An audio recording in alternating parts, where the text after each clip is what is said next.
Friends, कैसे हैं आप सब? मैं उम्मीद करता हूं आप सब बहुत अच्छे से होंगे। मैं सुमित शर्मा टेक्नोशैम चैनल में आप सबका एक बार फिर से स्वागत करता हूं। दोस्तों, जैसा कि आप देख रहे हो मेरे पास है एक गेमिंग पीसी। ये गेमिंग पीसी मैंने खुद बिल्ड किया है, वो भी अंडर 50,000 रुपीज। आज के वीडियो में आपको बताने जा रहा हूं कैसे मैंने इस गेमिंग पीसी को बिल्ड किया है, वो भी अंडर 50,000 रुपीज, और कौन कौन से कंपोनेंट्स हमने इसमें यूज किए हैं, कौन कौन से पार्ट्स हमने यूज किए हैं, कौन सा मदरबोर्ड, कौन सा रैम, कौन सा सीपीयू, इन सब के बारे में आज के वीडियो में बात करेंगे। और कैसे हम इसे बिल्ड करते हैं, कैसे हम इसको असेंबल करते हैं, इन सब के बारे में आज के वीडियो में हम बात करेंगे। तो दोस्तों, अगर आप भी एक गेमिंग पीसी बिल्ड करना चाहते हैं अंडर 50,000 रुपीज, तो इस पीसी में जो भी कंपोनेंट, जो भी पार्ट्स मैंने यूज किए हैं, उन सब के लिंक मैंने नीचे डिस्क्रिप्शन में दे रखे हैं। आप चाहें तो वहां से जाकर इन सब पार्ट्स को परचेज कर सकते हैं और आप अपना खुद का एक पीसी, एक गेमिंग पीसी बिल्ड कर सकते हैं।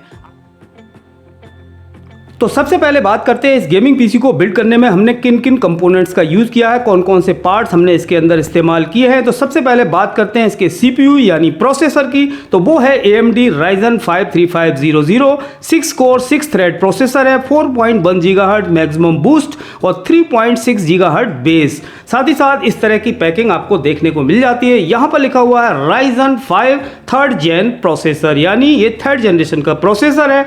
और इसके बॉक्स के इस साइड आप देखेंगे तो यहां पर आप देख सकते हो ये है socket AM4 heat sink fan include, यानी जो इसका हीट सिंक और फैन है वो इसके साथ आया है। 19 MB कैच, तो ये पूरी तरह से अनलॉक्ड है। और यहां पर आप देख सकते हो Gen 2 आर्किटेक्चर, यहाँ इसकी सारी डिटेल सब कुछ दिया गया है। तो इस बॉक्स को हम रख देते हैं साइड। और प्रोसेसर के बाद सबसे जरूरी जो पार्ट है वो होता है इसकी रैम। तो यहां पर हम यूज कर रहे हैं 8 GB की 2 DDR4 3000 मेगाहर्ट्ज कॉर्सियर की। तो यहां देख सकते हो इस तरह का पैकेट इसका आता है। यहां पर इस तरह की पैकिंग आपको देखने को मिल जाएगी। यहां पर सारी डिटेल आप इनके बॉक्स के ऊपर देख सकते हो। तो इन DDR4 रैम को हम यूज करेंगे, यानी हमें 16 GB की रैम मिल जाएगी। 8 GB प्लस 8 GB दोनों का हम इस्तेमाल करेंगे। इसे भी हम रख देते हैं साइड। प्रोसेसर और रैम के बाद तीसरा जो सबसे जरूरी कंपोनेंट है, सबसे जरूरी पार्ट है, वो है इसकी SSD। यहां पर हम यूज कर रहे हैं WD Green की 2.5 inch 7mm solid state drive.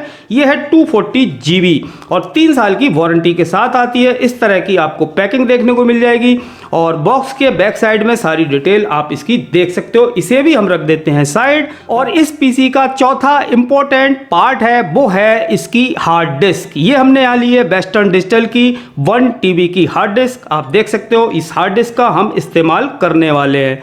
तो इसे भी फिलहाल साइड में रख देते हैं और अब देखते हैं अपना अगला कंपोनेंट हमने क्या लिया है। और किसी भी पीसी का सबसे इंपॉर्टेंट पार्ट होता है उसका मदरबोर्ड। यहां पर हम यूज कर रहे हैं MSI B450M Pro VDH Max। ये है AMD सॉकेट AM4 के साथ आता है, पूरी तरह से कंफर्टेबल है। और AMD Ryzen 3000 डेस्कटॉप रेडी है, यानी जो हमारा CPU है, हमारा प्रोसेसर है, 3rd जेन प्रोसेसर है Ryzen 5 3500, ये पूरी तरह से अनलॉक्ड है। कोई भी हमें इसके बायोस को अपडेट करने की जरूरत नहीं है, पूरी तरह से पहले से ही ये अपडेटेड है। बॉक्स के बैक साइड में आप देखोगे यहाँ पर सारी डिटेल दी गई है। DDR4 boost, core boost, steel armour और टर्बो M.2, ये सारी डिटेल आप यहां पर देख सकते हो। तो ये हो गया इसका मदरबोर्ड, इसको भी हम साइड में रख देते हैं। तो अब बात करते हैं किसी भी गेमिंग पीसी के सबसे जरूरी पार्ट की, जो कि होता है उसका ग्राफिक कार्ड। यहां पर हमने लिया है Galax G4 GTX 1660 6 GB। और यहां आप देख सकते हो ये है NVIDIA G4 GTX 1660 और इस पर हमें मिल जाती है 3 साल की वारंटी। और बॉक्स के बैक साइड में आप देखोगे यहां पर इसकी सारी डिटेल आप यहां पर देख सकते हैं, पढ़ सकते हैं। बहुत ही कमाल का, बहुत ही जबरदस्त ग्राफिक कार्ड है ये। इससे अगर आप गेम प्ले करेंगे तो मजा आ जाएगा। तो इन सब कंपोनेंट के बाद सबसे जरूरी जो कंपोनेंट है, सबसे जरूरी पार्ट है, वो होता है SMPS यानी पावर सप्लाई। बिना पावर सप्लाई के आप कितने भी बढ़िया कितने भी हाई ग्रेड क्वालिटी के आप कंपोनेंट लगा दीजिए, लेकिन अगर पावर सप्लाई SMPS नहीं है तो वो ऑन ही नहीं होगा। तो यहाँ पर हमने पावर सप्लाई ली है Gigabyte PV500 पावर सप्लाई, जो कि 500 वॉट की पावर सप्लाई है। बॉक्स के बैक साइड में आपको इसकी सारी डिटेल देखने को मिल जाएगी। Gigabyte 8+ bronze certified 120 mm silent fan इसके अंदर दिया गया है। एसी इनपुट की बात करें, इनपुट वोल्टेज 100 से 240 वोल्ट एसी और इनपुट करंट है 8 एम्पियर। डीसी आउटपुट +5 +3.3 वोल्ट ये सारी दे रखी है। यहाँ पर मैक्सिमम आउटपुट की बात करें 15 एम्पियर 21 एम्पियर और मैक्सिमम कंबाइंड वोल्टेज की बात करें तो लगभग 500 इसकी वोल्टेज है। 500 सफिशिएंट है हमारे गेमिंग पीसी के लिए। तो इस पीसी को बिल्ड करने में हमने इन सभी कंपोनेंट का इस्तेमाल किया है। और बात करें इस पीसी की कैबिनेट की तो यहाँ पर हमने कैबिनेट यूज की है एंटेक की NX310। जो भी कंपोनेंट्स जो भी पार्ट्स मैंने यूज किए हैं इस पीसी को बिल्ड करने में उन सभी के बाय लिंक मैंने डिस्क्रिप्शन में दे रखे हैं। अगर आप परचेज करना चाहें तो उन लिंक्स पर क्लिक करके आप भी परचेज कर सकते हैं और आप भी अपना एक पीसी बिल्ड कर सकते हैं, वो भी बहुत ही आसानी से। तो सबसे पहले लेते हैं हम अपना मदरबोर्ड, इसे ओपन करके देखते हैं। बॉक्स के अंदर आपको कुछ इस तरह की पैकिंग देखने को मिल जाती है और इसके नीचे आप देखेंगे यहाँ पर कुछ डॉक्यूमेंट्स इसके साथ आए हुए हैं। इन्हें हम कर देते हैं खोल के, देख सकते हो आप यहाँ पर इनके कुछ कैटलॉग हैं, ये इसे साइड में हम रख देते हैं। और यहाँ पर आप देखोगे इसके साथ एक डीवीडी भी है जिसमें कि इसके ड्राइवर्स दिए गए हैं। लेकिन डीवीडी का ज़माना अब चला गया है, आपको ऑनलाइन सारे ड्राइवर्स इसके देखने को मिल जाएंगे। इसके साथ हमें वारंटी कार्ड भी दिया गया है और ये है इसका इंस्ट्रक्शन मैनुअल, कैसे हमें इसको इंस्टॉल करना है, क्या क्या इसके कंपोनेंट हैं वो सब यहाँ पर आपको देखने को मिल जाएगा। और इसके साथ 2 SATA केबल भी हमें मिलती हैं और एक है ये बैक पैनल पत्ती, इसे हम निकालते हैं बाहर। और सबसे पहले बेसिकली हमें अपने मदरबोर्ड को ही प्रिपेयर करना होता है। मदरबोर्ड को आप मदरबोर्ड के बॉक्स के ऊपर आराम से रख लीजिए और इस तरह से आप उसको देख सकते हैं। यहाँ पर आपको दिया गया है CPU स्लॉट, यहाँ पर हमारा प्रोसेसर लगेगा, ये आप देख सकते हो यहाँ पर जगह दी गई है। और इस तरह से कुछ इसका लॉक दिया हुआ है, इस पत्ती को लॉक को हम ऊपर करेंगे और उसके बाद लगा सकते हैं। यहाँ पर आप सारी चीज़ें देख सकते हो। यहाँ पर है DDR स्लॉट, 4 DDR स्लॉट दी गई हैं, रैम स्लॉट दी गई हैं 4। यहाँ पर आप 4 DDR रैम लगा सकते हैं। और ये है हमारा ग्राफिक कार्ड के लिए स्पेस दिया हुआ है। ये पूरी तरह से स्टील आर्मर है, यानी मेटल का दिया गया है ये कनेक्टर, जिससे कि हमारा ग्राफिक कार्ड काफ़ी ईजिली रहेगा। और यहाँ पर SATA 1 SATA 2 ये सारे कनेक्टर दिए गए हैं, पावर सप्लाई कनेक्टर दिए गए हैं। सारे जो कनेक्टर्स हैं, पोर्ट्स हैं, उन पर पूरी डिटेल लिखी हुई है। और यहाँ पर हमें मिलते हैं इसके पोर्ट, यहाँ आप देख सकते हो सारे पोर्ट्स दिए गए हैं, USB पोर्ट, एथरनेट पोर्ट और यहाँ HDMI पोर्ट, डिस्प्ले पोर्ट सब आपको देखने को मिल जाएगा। ये है हमारा प्रोसेसर जो कि है AMD Ryzen 5 3500। इस तरह की पैकिंग में ये आपको देखने को मिलता है। तो सबसे पहले हमें मदरबोर्ड के ऊपर CPU को ही इंस्टॉल करना होता है और इसके अंदर हमें जो इसका कूलिंग फ़ैन है CPU का वो इसके साथ हमें मिलता है। AMD Ryzen 5 3500 6 core 6 thread processor है ये। यहाँ भी आप इसको देख सकते हो, अंदर कुछ इस तरह से आपको प्रोसेसर मिल जाएगा। अब हमें इंस्टॉल कर लेना है। सबसे पहले इस पिन को हम ऊपर करेंगे, लॉक को जैसे ही आप इसको ओपन करेंगे इस लैच को, तो ये लैच हो जाएगी ओपन। और फिर हमें अपने CPU को ले लेना है। आप कॉर्नर पर देख रहे हो यहाँ पर एरो का मार्क है, इस एरो का जो मार्क है इसको हमें CPU स्लॉट की जो मार्क है उन दोनों से मिलाकर सिंपली इसके ऊपर रख देना है।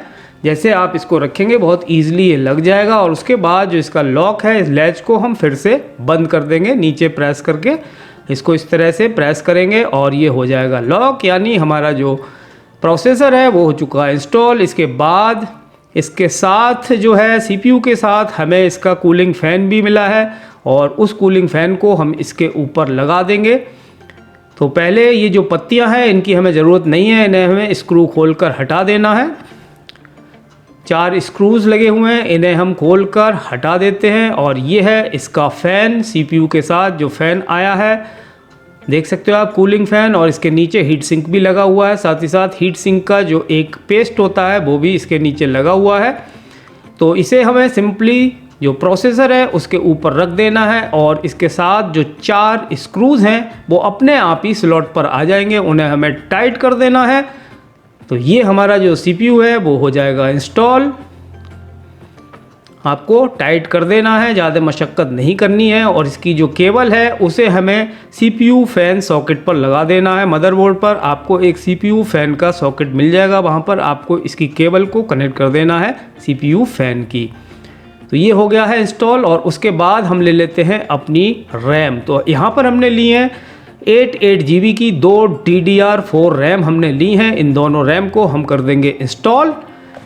यहाँ पर दी गई हैं 4 स्लॉट, इन 2 स्लॉट्स में हम लगा देंगे अपनी DDR रैम। दोनों साइड आपको लैचेस देखने को मिल जाएंगे लॉक, इन्हें हमें ओपन करना है और रैम को इसके ऊपर रखकर हल्के से प्रेस कर देना है, तो ये हो जाएगी इंस्टॉल। उसके बाद हम लेंगे अपना ग्राफिक कार्ड जो कि है GeForce GTX 1660। इसे हम निकालते हैं बाहर। कुछ इस तरह की पैकिंग हमें देखने को मिल जाती है। इसको करते हैं ओपन बॉक्स को, और यहाँ है इसका यूज़र मैनुअल, एक गाइड इसके साथ आई हुई है। इसके अंदर सारी इंस्ट्रक्शन आपको देखने को मिल जाएंगी, तो इसे भी हम रख देते हैं फ़िलहाल साइड में। और इसके साथ हमें मिलती है एक केबल जो कि है इसकी सप्लाई केबल, पावर के लिए है। ये हमारे जो ग्राफिक कार्ड है उसके लिए पावर सप्लाई का काम करेगी। पावर सप्लाई से इस थ्रू हम कनेक्ट कर सकते हैं इसके थ्रू। तो इसे निकाल लेते हैं बाहर और मैं दिखाता हूँ आपको कैसा है ग्राफिक कार्ड। ऊपर हमें 2 कूलिंग फ़ैन देखने को मिल जाते हैं और नीचे दिया गया है इसका हीट सिंक।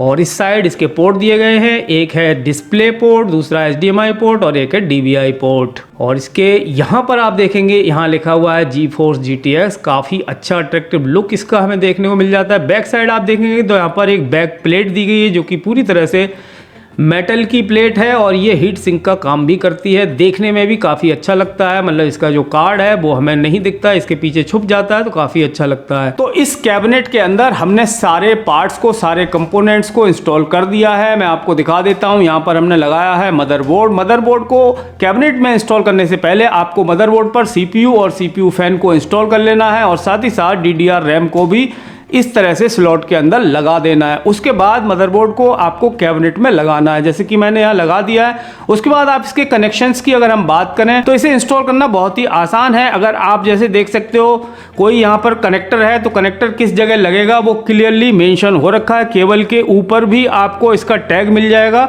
साथ ही साथ ये जो कनेक्टर है, कनेक्टर के ऊपर भी मेंशन किया हुआ है कि ये CPU फैन सप्लाई है, क्या है, वो सारे कनेक्टर आप पढ़कर आराम से लगा सकते हो। और यहाँ पर हमने इंस्टॉल किया हुआ है अपना ग्राफिक कार्ड। अगर बात करें इसके साइड पैनल की तो आप देख सकते हो पीछे सारी केबल्स यहाँ पर दी गई हैं और केबल्स मैंने ज़्यादा अच्छे से मैनेज मैं नहीं कर पाया हूँ। आप केबल्स को और भी अच्छे से मैनेज कर सकते हैं। और यहाँ देख सकते हो यहाँ पर हमारी पावर सप्लाई यूनिट लगी हुई है। यहाँ पर 2 स्लॉट दी गई हैं। एक स्लॉट पर हमने लगा रखी है अपनी SSD और यहाँ पर हमारी लगी हुई है हार्ड डिस्क, जो कि ये ट्रे है। ट्रे के अंदर हमने लगा रखी है हार्ड डिस्क HDD, बस और कुछ भी नहीं है। आप देख सकते हो पीछे से इस तरह से पैनल आपको इसका दिखाई दे जाएगा। तो अब हमारा PC पूरी तरह से तैयार हो चुका है। सारे कंपोनेंट, सारे पार्ट्स हमने इंस्टॉल कर दिए हैं। तो आप देख सकते हो फ्रंट से कुछ इस तरह का ये दिखाई देगा और इसके ऊपर हमें यहाँ मिल जाते हैं सारे पोर्ट्स। आप यहाँ देख सकते हो ये माइक का ऑप्शन है, ये है हेडफोन का ऑप्शन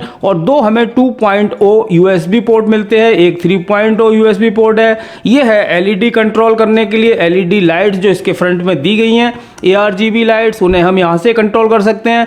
साथ ही साथ ये है रिफ्रेश का बटन और यहाँ पर हमें 2 LED लाइट दी गई हैं। ये है ऑन ऑफ का, ऑन ऑफ की LED लाइट है, पावर LED, और ये है CPU की बैटरी की LED लाइट और यहाँ पर दिया गया है ऑन ऑफ स्विच। और अगर इसकी बैक साइड की बात करें तो बैक साइड कुछ इस तरह से दिखाई देगी। यहाँ पर इसका फैन दिया गया है, कूलिंग फैन यहाँ लगा हुआ है और यहाँ पर 2 USB पोर्ट मिल जाते हैं। ये कीबोर्ड और माउस के लिए यहाँ पर दिया गया है और ये दिए गए हैं DVI पोर्ट, डिस्प्ले के लिए यहाँ पर पोर्ट दिए गए हैं। एक आपको यहाँ पर HDMI पोर्ट मिल जाता है और 2 USB पोर्ट हमें यहाँ देखने को मिल जाते हैं।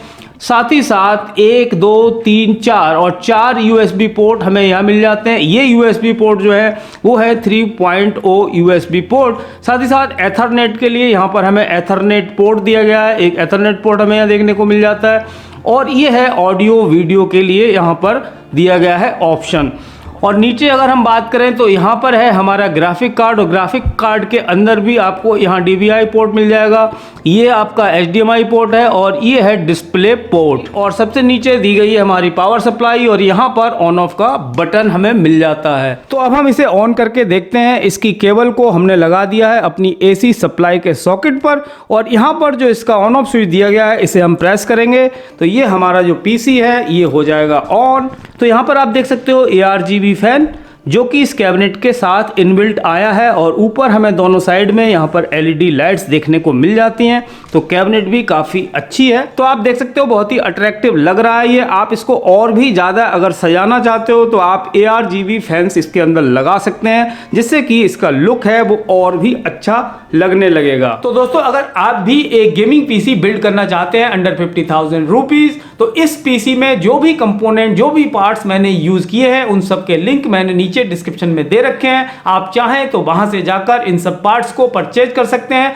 और आप अपना खुद का एक PC, एक गेमिंग PC बिल्ड कर सकते हैं। आज के वीडियो में इतना ही दोस्तों, मिलते हैं अपने नेक्स्ट वीडियो में। तब तक के लिए जय हिंद, वंदे मातरम।